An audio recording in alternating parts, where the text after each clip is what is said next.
over the last 7 months, there have been a lot of rumors regarding the Resident Evil franchise. More specifically, there's been a lot of talks about more remakes coming soon, with one of the more popular choices being Code Veronica. Honestly speaking, Code Veronica may be the most deserving of a remake compared to other titles that already received one. I mean, just look at RE4. While the remake was fantastic, the fact is that it didn't really need one at all. Code Veronica, on the other hand, has a lot of issues that need to be addressed in a remake, which is exactly why it's a prime candidate for Capcom's next remake project. Side note before we get started though, for today's list, I'm going to be avoiding some of the obvious choices for changes that the remake needs. By that, I mean I'm not going to mention things like the graphics or a third-person perspective, as those are things to be expected in a modern remake at this point. So, from adding boss fights to changing the dialogue, my name is Ruben with Nerdspace Games, and this is 10 things that Resident Evil Code Veronica need to change in its upcoming remake. Let's get it. Number 10. More Rodrigo. In the opening cutscene of Resident Evil Code Veronica, we see Claire Redfield infiltrating an Umbrella base in search of information on her brother, Chris Redfield. After outrunning a helicopter and defeating a handful of Umbrella soldiers, Claire finds herself getting captured by one of Umbrella's employees, Rodrigo. Throughout the story of Code Veronica, Rodrigo actually helps both Claire and Chris in multiple situations despite being the person that captured her in the first place. This includes releasing Claire from her prison on Rockford Island as it's attacked by Wesker and his organization. Still, despite helping both Chris and Claire, Rodrigo's time in Code Veronica was sadly extremely short. Truth be told, Rodrigo has a somewhat interesting background, including one that explains that he was forced to join Umbrella by the Ashford family. Yet we don't really get to see any of that play out personally in Code Veronica. But imagine if Rodrigo got the same treatment as Marvin did in Resident Evil 2 Remake. He could become a much more likable side character, and his death later on in the game could be a little more tragic and meaningful if his character was expanded in the remake. Number 9. Contacting Chris. I've got to contact Leon and tell him to let my brother know he's being monitored. It's a good thing I have access to an outside connection from here. As I stated earlier, the opening sequence of Code Veronica follows Claire Redfield as she infiltrates a base in search of information on the whereabouts of her brother Chris. The motivation of Claire being at this base makes a lot of sense as it's in line with her motivation seen in Resident Evil 2. With that being said, there is one brief moment in the game that actually contradicts this whole sequence, and it definitely needs to be fixed in the remake. That is of course how Chris Redfield learns about Claire being in trouble on Rockford Island. See, Claire didn't know about the whereabouts of her brother when she infiltrated the base at the start of the game. Yet when she finds herself trapped on Rockford, she reaches out to Leon and tells him to inform her brother of her situation so that he can come and save her. This creates a huge contradiction though, as the whole motivation of Claire infiltrating the base to begin with was to find her brother. But if it was as simple as having Leon reach out to him, then it's kind of weird that she just didn't do that to begin with before trying to find him the hard way by breaking into an Umbrella base. While this is a small issue that I have with the original game, my hope is that the remake will address this situation in a way that makes sense with why Claire infiltrated the Umbrella base and how Chris found out that she was in trouble. Number 8. Longer Steve Burnside playable section. Wait here, Claire! Time to test out my new toy! I haven't really hid the fact that I'm not the biggest fan of Steve Burnside. However, I'll touch on that more later on with today's video. What I want to focus on right now is the section of the game where we play as Steve. Like with many early Resident Evil games, most of the main characters have a supporting character in which the player briefly plays as that character. Resident Evil 4 had Ashley, Resident Evil 3 had Carlos, and Resident Evil 2 had both Ada and Sherry. However, each time there's been a remake of these classic games, the sequence in which the player controls these characters have been expanded. Again, for examples, just look at the 3 modern remakes. So it stands to reason that Code Veronica will do the same with Steve's playable section of the game. In the original, Steve's section is extremely short. In fact, Steve only journeys through about 2 to 3 rooms before his section ends.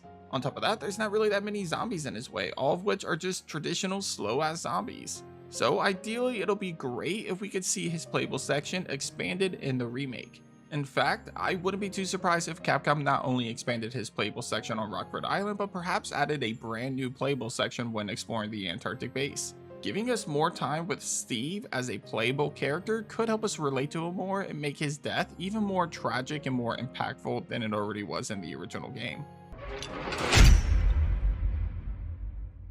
Number 7, Alfred Ashford boss fight. The strange thing about Code Veronica is that the game features not one, but 3 main villains in the game, yet we actually only get to fight one of them.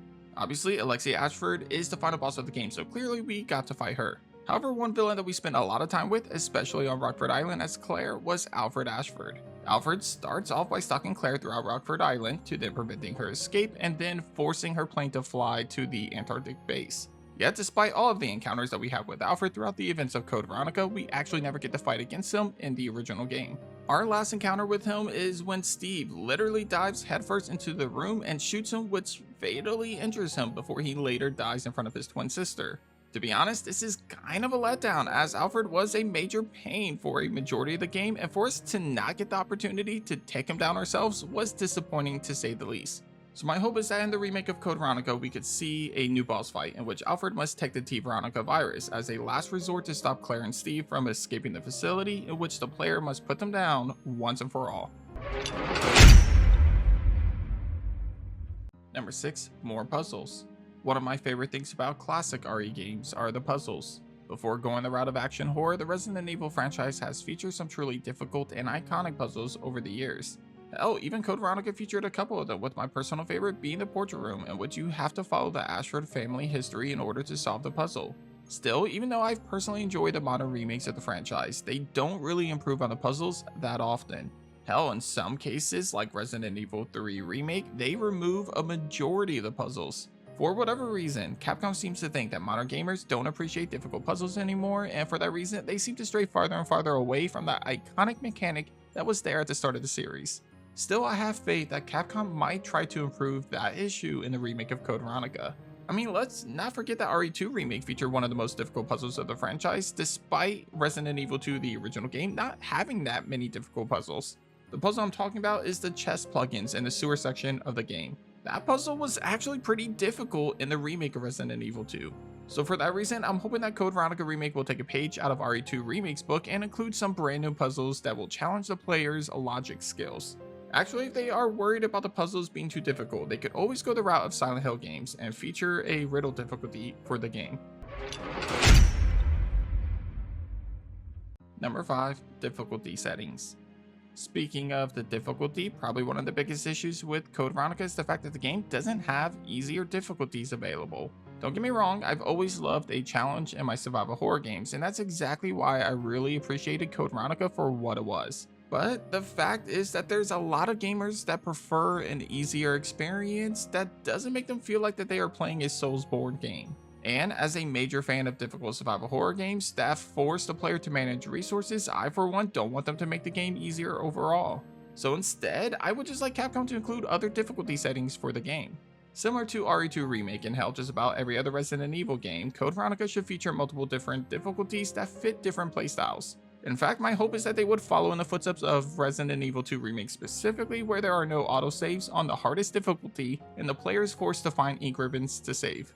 However, for other gamers that prefer an easier experience, that's available too, which of course will allow the game to be appreciated by more fans of the franchise. One of the biggest problems with Code Veronica came from the fact that a lot of people rage quit that game due to the overwhelming difficulty of it. Again, I don't want them to tone that down because that was one of my favorite parts about it, but they could at least offer different difficulties for those that don't want a tough experience like that. Number 4, make Steve likable. I briefly touched on this already, but I'm not the biggest Steve Burnside fan at all. To be fair though, I don't really come across many Steve Burnside fans. With that being said, there are some redeeming traits about this character, and if Capcom handles him correctly in the remake, he could be a bigger improvement in terms of likability than Carlos was in the RE3 remake. Still, there's a lot to fix here, so it won't be an easy job for Capcom. One situation that is bound to get fixed though is his dialogue and voice acting. The Steve in the original Code Veronica is a combination of a crybaby and a creep. However, with better voice acting, Steve can instantly be more likable. Again, think of Carlos. While OG Carlos was nowhere near as bad as Steve in Code Veronica, his jump from RE3 Nemesis to the remake was a major improvement. And a majority of that came from the dialogue and the better voice actor. Something else Capcom needs to address though when it comes to Steve are some of the character's choices. Just to name a few cringy and annoying moments with Steve you have when he tries to kiss Claire while she is asleep, for God's sake.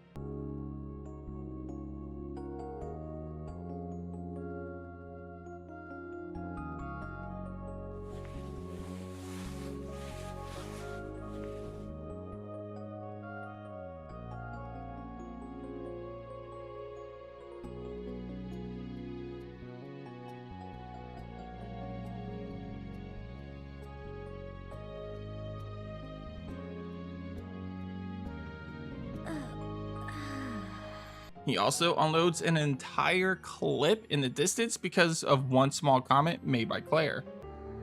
Who brought you here and where is your family? Shut up! I don't want to talk about it!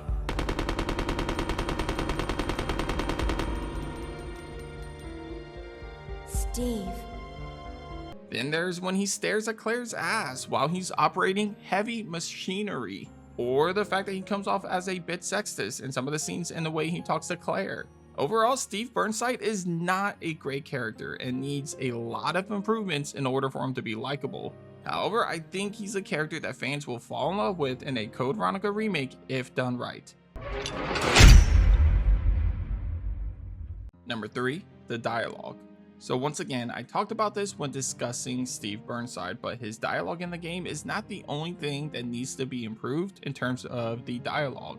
In fact, the dialogue in Code Veronica is arguably the worst of the franchise, even when comparing it to cringy classic Resident Evil games like the original Nightmare. Cringy is to be expected in classic Resident Evil games. There's nothing wrong with that at all. However, there is something wrong with certain characters saying some pretty sexist and transphobic things throughout the game. For example, Claire, one of the biggest protagonists of the franchise, says this while escaping Rockford Island. Alfred! Cross-dressing freak! Then, as I already covered earlier in the video, Steve kind of belittles Claire due to her being a girl, and essentially he sees her as useless and a bother at first for that reason. Not to mention that the situation with Alfred's mental illness of having split personality after losing his sister for 15 years is a whole other controversial issue that could pose a problem with how it could be perceived by modern gamers today. With all of this in mind, Code Veronica has its work cut out for it in terms of the dialogue, much more than its predecessors at least. The remakes that came before mainly suffered from cringy dialogue, whereas Code Veronica has that issue on top of everything else I just mentioned. Number 2, Wesker boss fight. Like Alfred Ashford, Albert Wesker is a villain that's encountered throughout the story of Code Veronica by both Chris and Claire, yet neither of them actually get a boss fight against him. Considering that Wesker is the most iconic villain of the franchise, getting a boss fight against him in the remake for Code Veronica seems like a must. Since the original Code Veronica, Wesker has gone from a generic bad guy to one of the most iconic villains in video game history. And considering that we get that badass action sequence at the end of the game with Chris and Wesker, it's only natural that fans would probably expect an actual playable fight against him in the remake. More than likely, since Wesker clearly has his powers now, we probably get a similar fight to the one in Lost in Nightmares. In that game, Wesker pretty much dodges bullets constantly and the player will need to use strategy in order to actually damage him. Seeing something like that play out in the remake of Code Veronica actually makes a ton of sense. The real question though is, when should this fight take place? In the original game, Chris and Wesker technically fight at the end of the game. However, with how this fight will more than likely go, having Wesker as the final boss instead of Alexia doesn't make a whole lot of sense. So ideally, I like to see a Wesker fight around the same time as the first Alexia boss fight, the sequence in the lab where Wesker first reunites with Chris, or perhaps at some point before Wesker fights Alexia for the final time near the end of the game. Either way, with how iconic Wesker is now compared to when Code Veronica originally released, a boss fight is a must for the remake of this game. Number 1, less backtracking. To be fair, the Resident Evil franchise has always been known to have a lot of backtracking in their games. The Spencer Mansion in the original game required you to leave and return back to the mansion once you found a new key to give you access to new rooms. RE0 required a lot of backtracking due to not having an item box. However, Code Veronica requires more backtracking than any other Resident Evil game. Now listen, I'm not against a little backtracking here and there, but the amount that is required in Code Veronica gets to the point to where it becomes ridiculous and frustrating. I mean, let me give you an example. First, Claire finds herself on Rockford Island. She'll start in the prison section of the map, and here she'll need to do almost everything before proceeding through a big giant gate that gives her access to the rest of the facility. However, she'll eventually come across an item that she needs to bring back to Rodrigo. Is it required? No, it's not. But it is important if you want Chris to receive a powerful weapon in his playthrough early on. Keep in mind that Rodrigo is basically at the start of the game though, so yeah, big decision there. Then you could continue on a bit, and what do you know, you find an emblem that'll grant you access to the last remaining room of the prison section in Rockford Island. So basically, you'll have to head all the way to the start again to access this area, and this time it's required to beat the game. Eventually, after backtracking all across the island, you'll finally move away from it and be done with it for good, right? Well, wrong, because now after finishing Claire's playthrough of the Antarctic base, it's time to revisit Rockford Island, but this time as Chris. Sure, there are some areas that only Chris can access, and even some familiar areas are different thanks to the island self-destruct sequence fucking things up. But all in all, it's still the same fucking island that you'll have to backtrack a lot again as Chris this time. Like I said, I'm not against backtracking, it's a staple of Resident Evil games. But there's backtracking in survival horror games that makes it exciting and memorable, and then there's backtracking to the point to where it gets just ridiculous and boring and repetitive. And that's something Code Veronica suffers from, unfortunately. So what do I want in the remake? Well, ideally, I like there to be less backtracking. I mean, at least make it to where Chris accesses more unique areas than Claire does, instead of making him revisit a lot of the same locations all over again, but he also has to backtrack there. It's a lot, and while it's fun at first, it becomes borderline annoying to some degree at certain points of the game in both the Antarctic base and Rockford Island. But that does it for this episode of Nerdspace Games. Hit up the comments and let me know what you think of my list. Do you agree with the remake changing things like the backtracking and Steve Burnside's character, or are there other changes that you think should have been included on today's list? Let me know down below. Anyway, if you haven't already, be sure to subscribe to my channel for more survival horror content. Also, leave a like on today's video if you enjoyed today's topic. But thanks for watching, and as always, I'll catch you guys on the next episode of Nerdspace Games. Take care.